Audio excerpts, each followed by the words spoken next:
Welcome, everyone. I'm Pat Soldano, president of Family Enterprise USA and Policy and Taxation Group.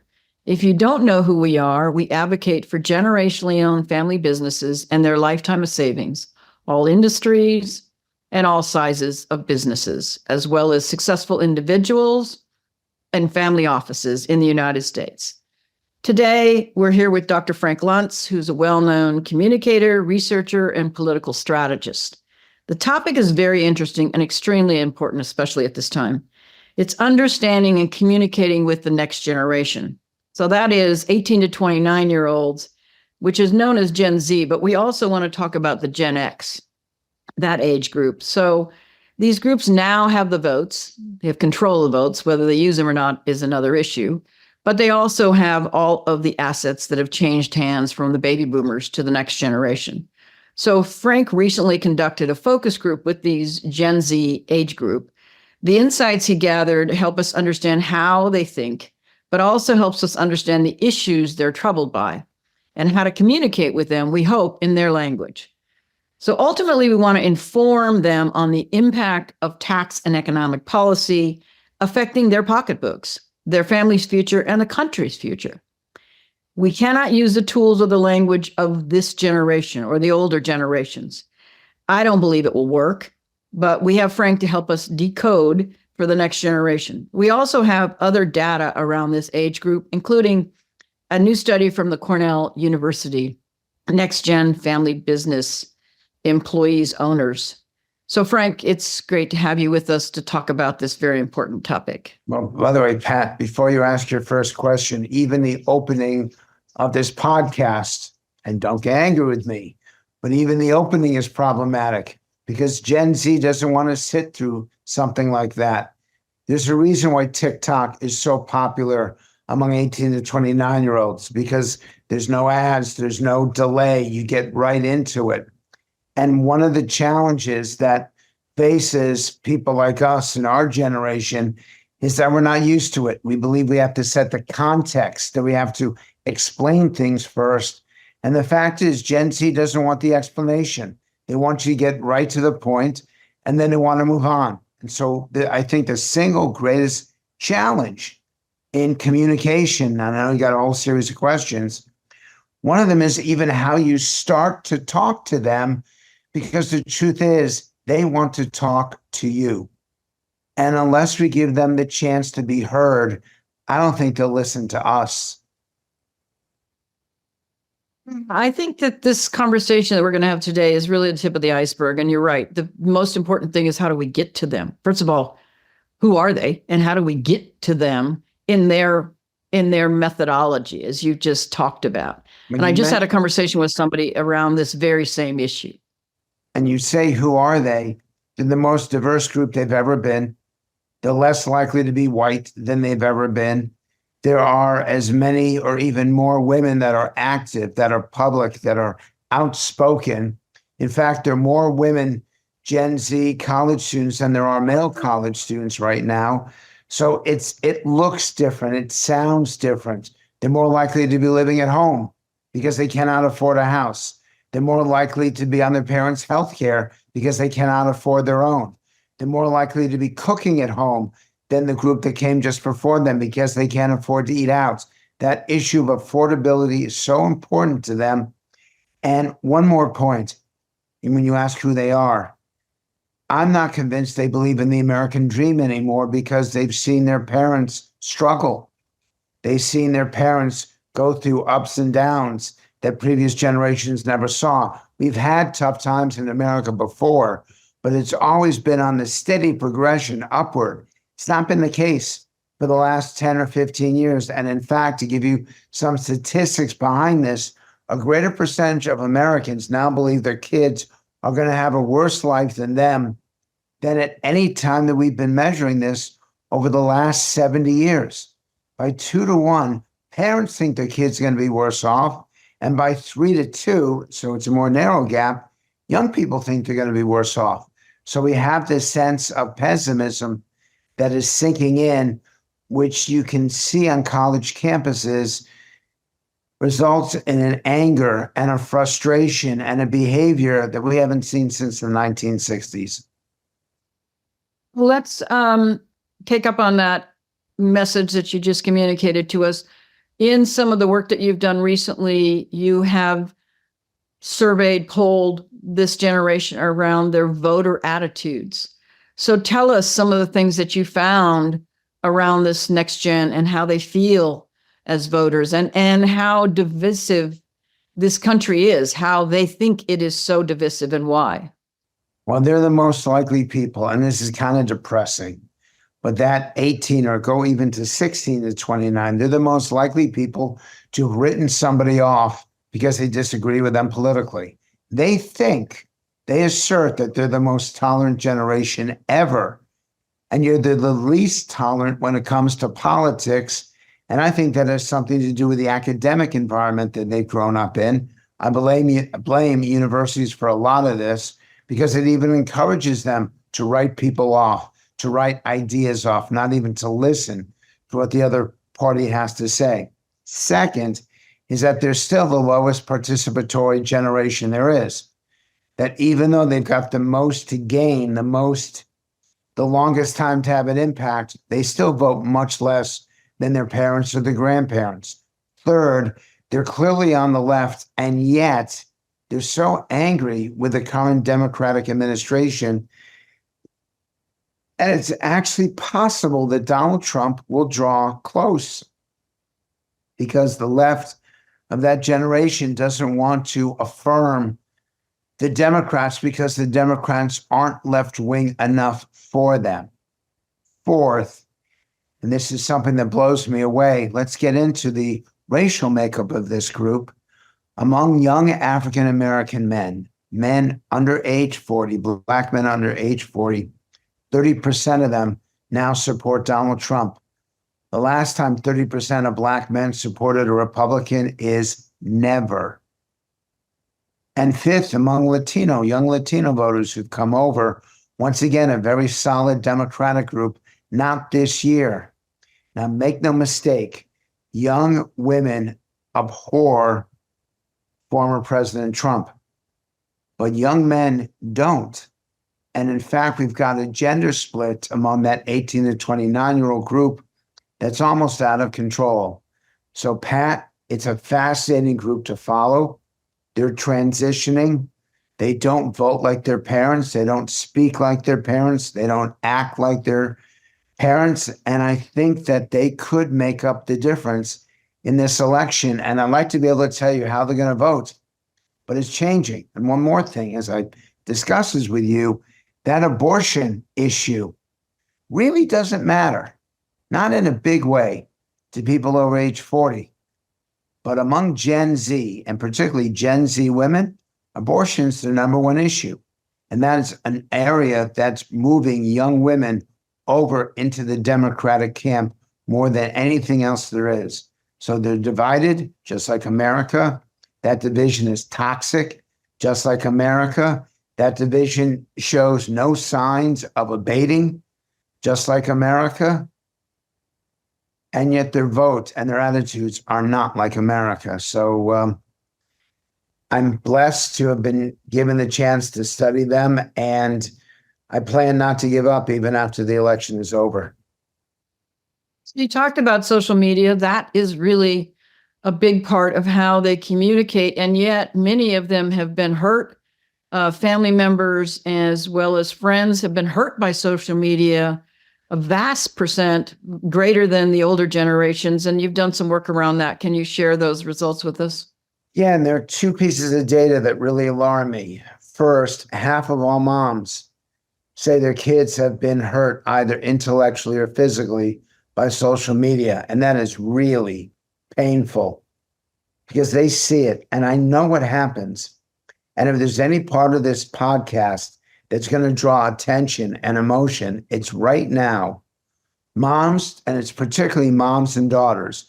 Mom tells their teenage daughters, put the phone down, leave it down, don't pick up the iPad, come to dinner, look us straight in the eye and talk to us. And the kids say, no way. I'm communicating with my friends. I'm relating to somebody. I've got something to say, something to share. And the moms don't want to have this fight. And so the daughters They don't put the phones down. They don't put the technology away, and it's doing real damage to those relationships. These young women don't know how to have a conversation like you and I are having. They can't look people straight in the eye. They look down or they look away. They play with their hair.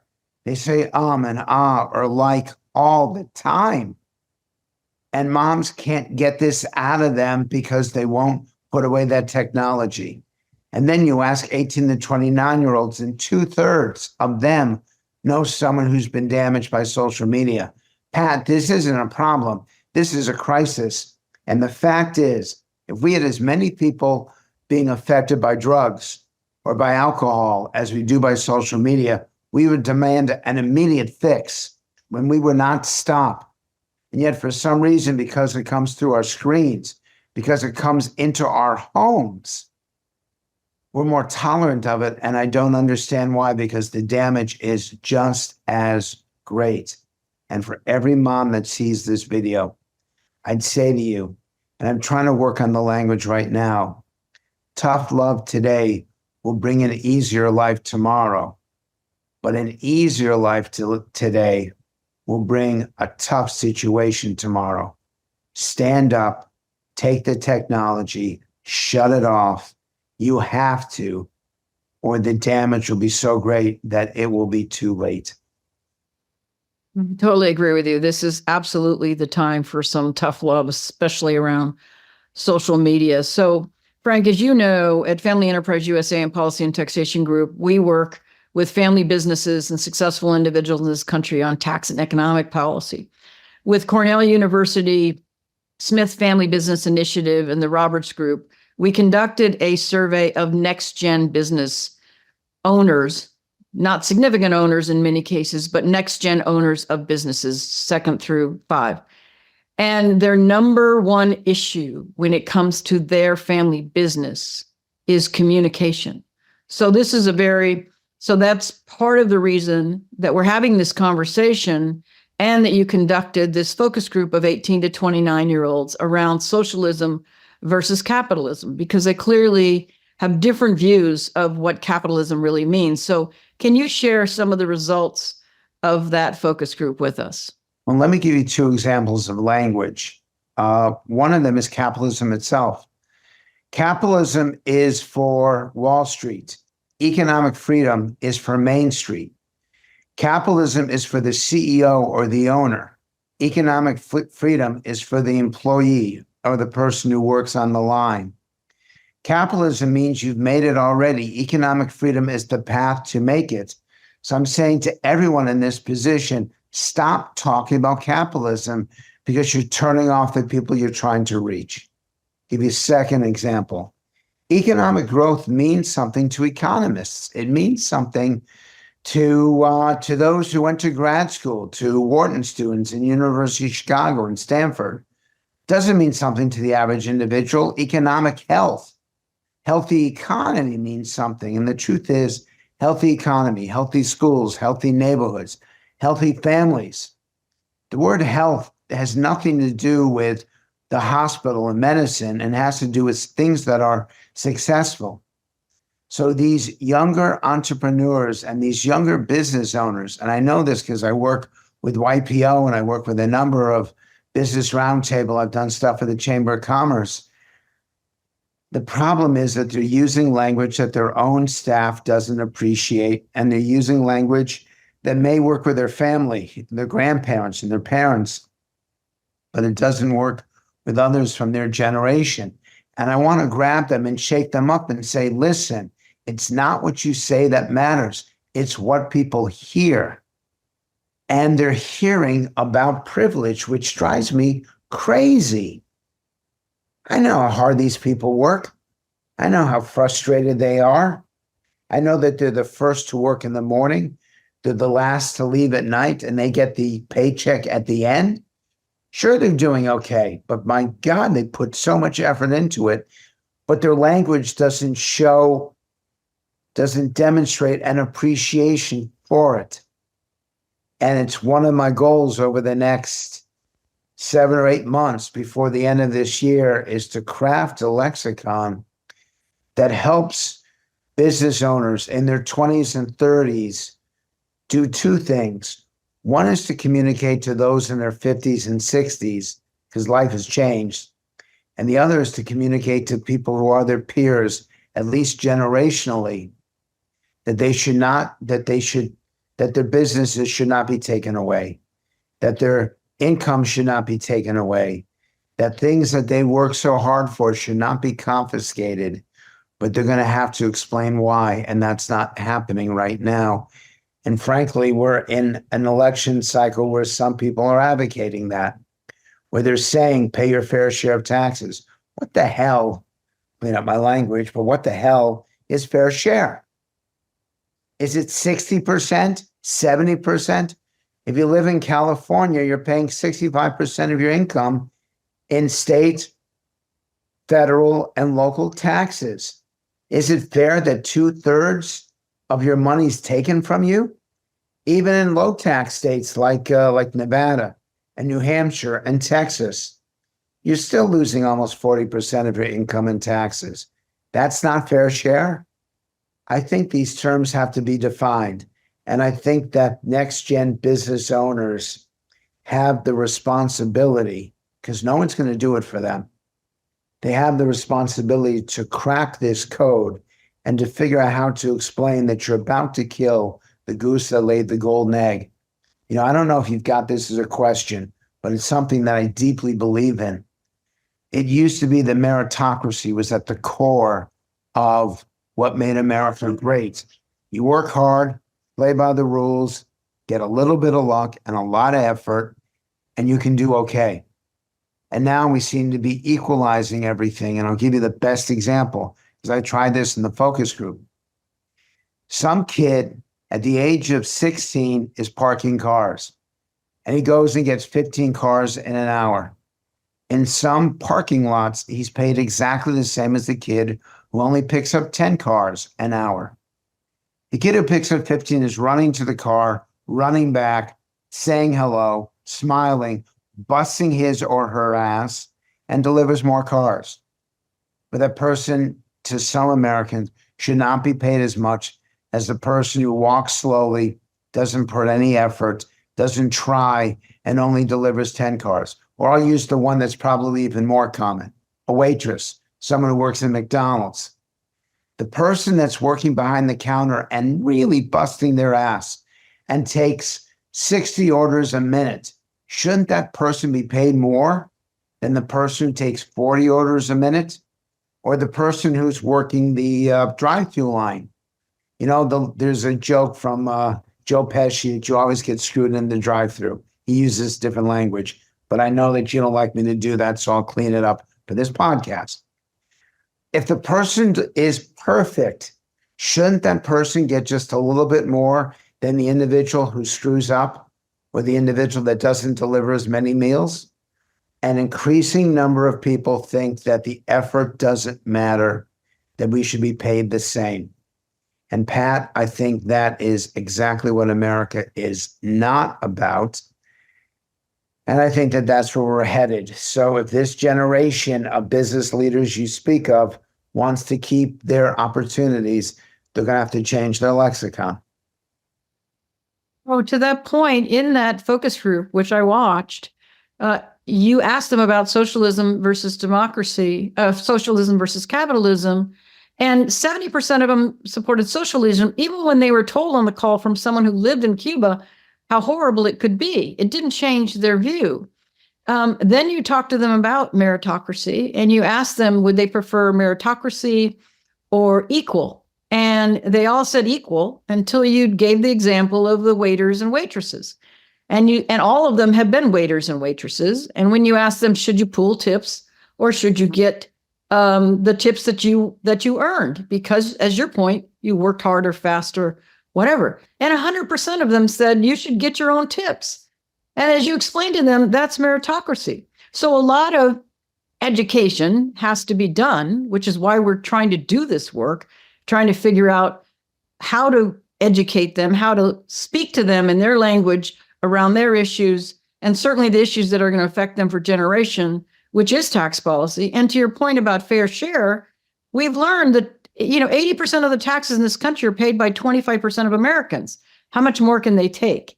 So all of that leads me to say we have just the tip of the iceberg in terms of this next generation, what they need to know, how we find them, how we communicate with them, not just the language, but in the methodology, I think is so important. I can tell you it's not going to happen in podcasts like this. It's not. I know. What the purpose of this is to say to their parents, is to say to people in their 50s and 60s, get your act together. Start focusing on that. Start doing seminars and sessions and bring successful people in. The person who could have done this, person who was really capable of changing attitudes is Elon Musk. But then what does he do? He takes over Twitter and fires thousands of people. He calls his people lazy. He had a unique opportunity to redefine business and redefine corporate behavior. And he could have done everything he wanted to do, but he used the worst language to do it. And he went from a hero to a villain in less than a year. I've never seen someone destroy the reputation so fast. When truly Elon walked on water and young people admired him and wanted to be like him. And then he started to be mean because he could. And the people around him who let him do this, we all need advisors. We all need people that tell us, stop saying stuff. You know that I, years ago, swore too much and you would give me a hard time. And it took me a while to change, but I listened to it because it turned people off and I couldn't deliver the message as well. Well, I listened because I had advice. Why didn't people get into his ear, get in front of him and say, sir, you've done something no person like you has ever done. In a matter of 5 years, he became as important as Edison. He became as influential as Einstein.